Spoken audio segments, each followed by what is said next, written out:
Okay, so I just got back from the I/O Interactive Showcase in Hollywood. They're the publisher for MindsEye, and they just had this showcase where they showed like all new Hitman stuff and then 007 stuff, which they're also making, and then MindsEye stuff. And they even had like the assistant creative director there. And there were some weird things, and I wanted to talk about them because MindsEye, I've talked about it a good amount on this channel and on my live channel and clips channel, and it's because it's a fascinating game. Like, it's just crazy what's happening with this game. In case you're not familiar, MindsEye is the game coming from Leslie Benzies, who's a former Rockstar producer.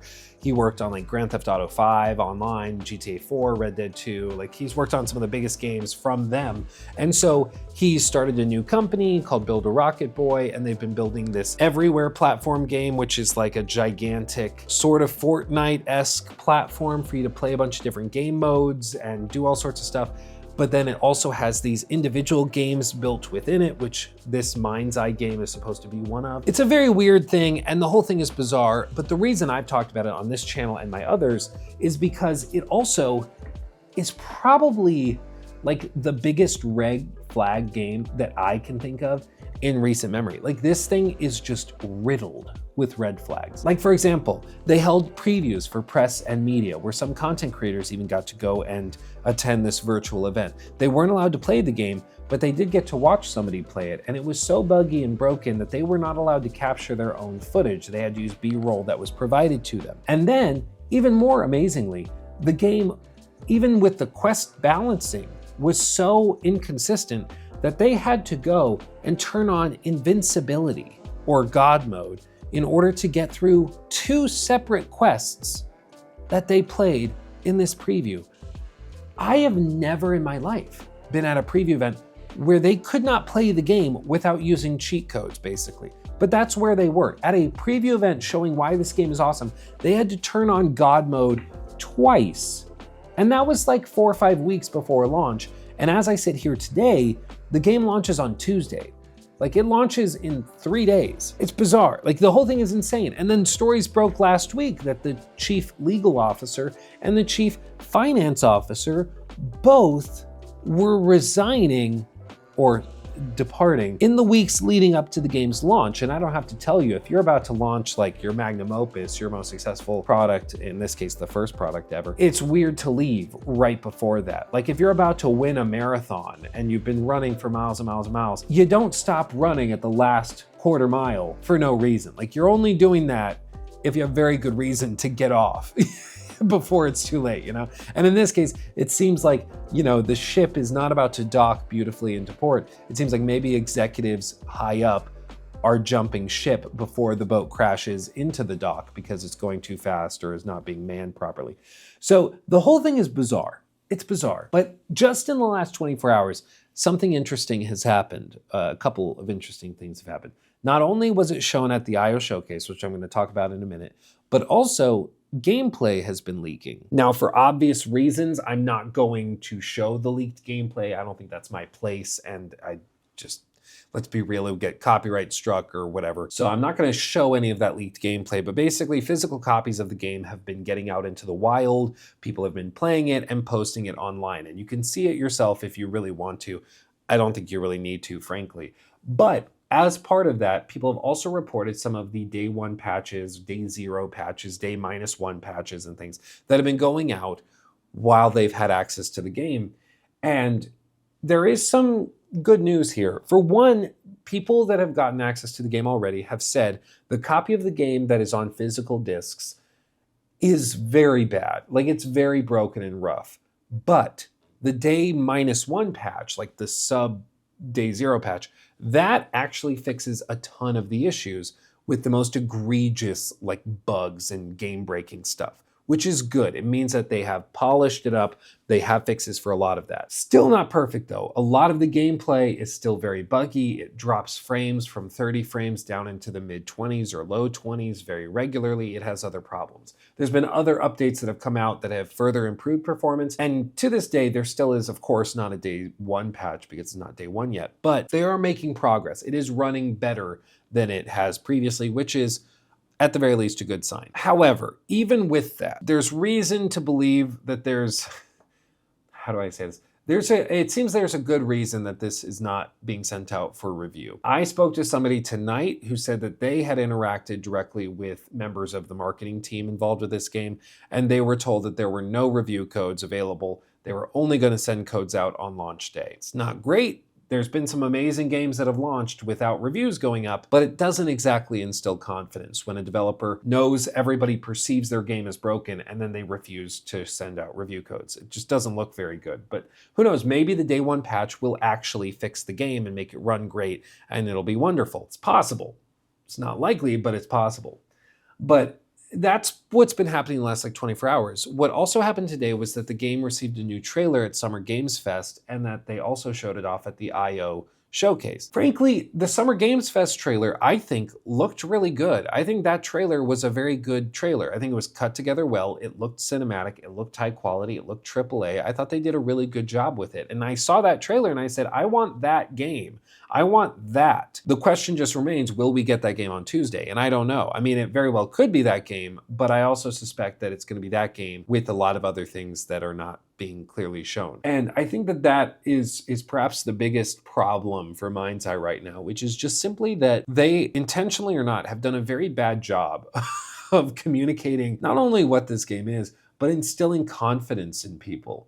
Like, one of the big things you're supposed to do with video games, or with any product really, is to sell it to your audience, to sell it to them and show them why they should buy it, why they should want it. But they have done almost systematically the exact opposite. Like, they have given us a bajillion reasons to think that this is a scam, or think that this is not a real game, or think that this is a disaster waiting to happen, and very few reasons to be excited for it. And today, with this first trailer that really connected with people, I think it was an example of oh yeah, that's what it's supposed to be like. Yeah, that's what you should have been doing from the start. If you'd started with this trailer, we might not be here. I mean, people might not have ever looked at this too critically or skeptically because it was just a good trailer. But I want to just remind people that there can be, one piece of evidence for something in its favor that's pretty significant, but if there's 50 other things that are also weighing it down the other way, that's significant as well. I mean, you need to bear in mind that there's a lot of evidence waving the red flags that's very weird, and there's a few pieces that look good. There's the trailer that looks really good, but does that necessarily outweigh the other things, like the really bad previews, the technical issues, the gameplay that's already leaked, the people playing it now that are describing all of these other problems, the lack of reviews, all of that? That should also be considered, even if the trailer looks good. But that brings me to tonight. Tonight was the I/O interactive showcase, and I'm very thankful that they invited me. I got a little wristband thing to get in, and frankly, I was surprised that they invited me, because this whole thing was set up to be effectively for Hitman, for the 007 game, and for MindsEye. Hitman and 007 are both being developed by I/O Interactive, and then the MindsEye game is being published by a new venture they have where they are publishing games and trying to invest in up-and-coming stuff. And, Hitman coming to iOS, new Mads Mikkelsen mission that ties it into 007. That's all cool. That's fine and dandy. At one point, they had a little panel. They invited Mads Mikkelsen out onto the stage. Actually, was 3 feet from him. He's just as hot in real life, I'm happy to report. But MindsEye was the thing I was really interested in. It was very, very interesting because they had, I believe it was the associate creative director, I believe is what his title was. And I felt bad for the guy because he looked like he was about to burst into tears the entire time. And maybe it's just jet lag because I believe he's coming from Scotland where they're headquartered. But the whole thing was very weird. Obviously they're talking about 007 for most of the event. And then, he's here trying to sell his game that launches on Tuesday that nobody is really interested in and most people think is fake. And it's going to be a disaster. So I do genuinely feel bad for the guy. He was in a tough spot. But they showed off a gameplay snippet of a late game quest line, and it exhibited all of the issues that we've noticed previously in the gameplay that they've shared. So for example, the AI being effectively brain dead and just kind of standing there waiting for you to shoot them or walking straight towards you while you shoot at them. Other things like, the city streets being largely empty, the world feeling empty. All of those things are there, but that doesn't necessarily mean the game is bad or unfun. It just means it's not a Red Dead 2 level immersive sim or anything, which is fine. Not every game can be that, so long as they're not trying to sell it as that.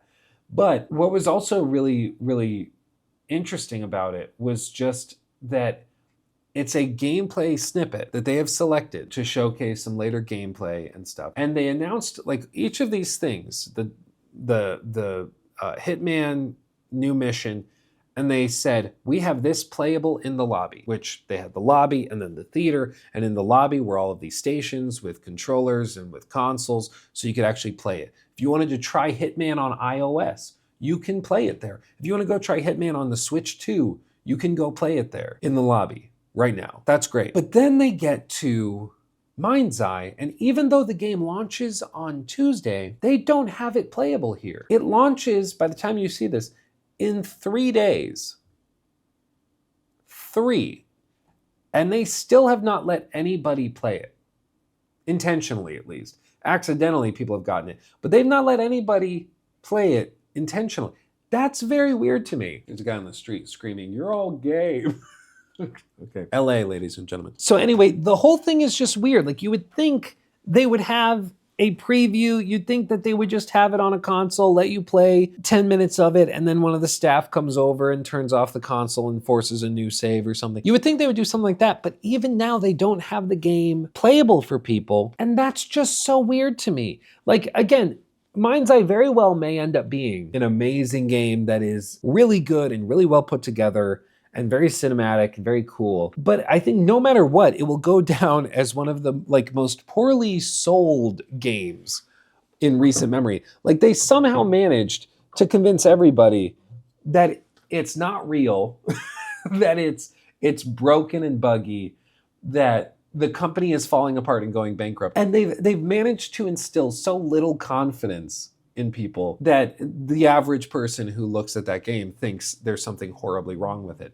And that is in and of itself remarkable. Personally, I hope that it is actually a very successful product. It's a very successful game. I hope that it's really polished and it's good, and the developers get bonuses, because some of the Glassdoor reviews suggest they've had to put up with a lot. So I hope the game is good for their sake, and that it turns out the marketing team has just largely been incompetent, I guess would be the takeaway. But time will tell. I mean, the whole thing has been bizarre. But as we stand right now, by the time you're seeing this 3 days before the game launches, we have one pretty solid story trailer, which is going in its favor, and I think that that is encouraging. The trailer does look way better. But beyond that, we have really bad previews. We have the behind the scenes employee reviews and the executives leaving. We have the fact it's still not playable. They aren't doing any reviews for the game at all. And the people who have early access to the game by coincidence and accident, because they got physical copies delivered early, those people are reporting that the game is improving with patches, but it's still very, very buggy. The frame rates are really bad.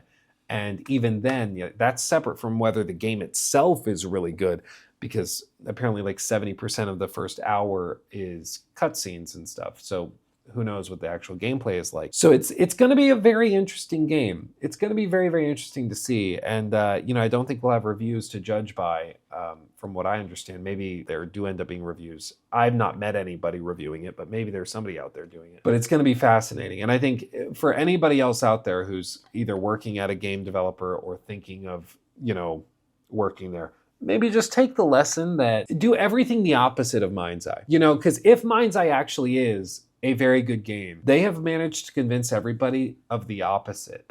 And that has got to give you pause. If the game is really good, they've managed to convince people of the polar opposite. And it's because of these actions that are not instilling confidence in anybody and are actually doing the opposite. Shocker. When you refuse to do reviews, when your previews are bad and rushed, and when your executives are suggesting that people being critical are paid off by your competitors. When you're doing all this stuff, it kind of does the opposite of what you need to do, which is convince people your product is good and that they should buy it. So I can't wait to see what happens with this game. I feel enthralled by it. It's like an accident on the side of the highway you just can't look away from. And maybe it turns out everybody is fine and the car is actually pristine and it's part of movie shoot. It was all 4D chess and they wanted it to look like a disaster, but it wasn't. Maybe that's what it is, or maybe it's exactly what it looks like. I don't know, but we're going to find out on Tuesday. So let me know what you think of all of this in the comment section below. If you think that the game is actually going to be really, really good and maybe we're just, being taken for a ride or it's just a sheer volume of coincidences of things that make it look bad. I don't know. But let me know what you think in the comments. I am befuddled, frankly, by it. But I appreciate IO inviting me. I'm frankly very surprised I was invited, but I'm thankful they invited me to their showcase. It was delightfully quirky and campy, and it reminded me of old school Ubisoft events, and I appreciated it for that. Random dance sequences and all. So I'm excited to see what they do next year, to say the very least, once they have 007 ready to go. But until Tuesday, my friends, I can't wait. I will have more videos going up over the next handful of days because I am in Los Angeles for play days, and I'm doing some meetings with some game publishers for some upcoming stuff that I'll be able to talk about soon. So buckle up, it's gonna be a really good time. But if you want more content from me, check out my live channel and Luke Stevens clips. All of that linked in the link tree below because we've got a lot of content going up this weekend. So definitely check that out. But until next time, my friends, I'm gonna go to bed. As you can tell, my voice is giving out. So I'm gonna call it there. Thanks for watching. Thanks for hanging out with me. I'll see you in the next one. Hugs and kisses. Bye-bye.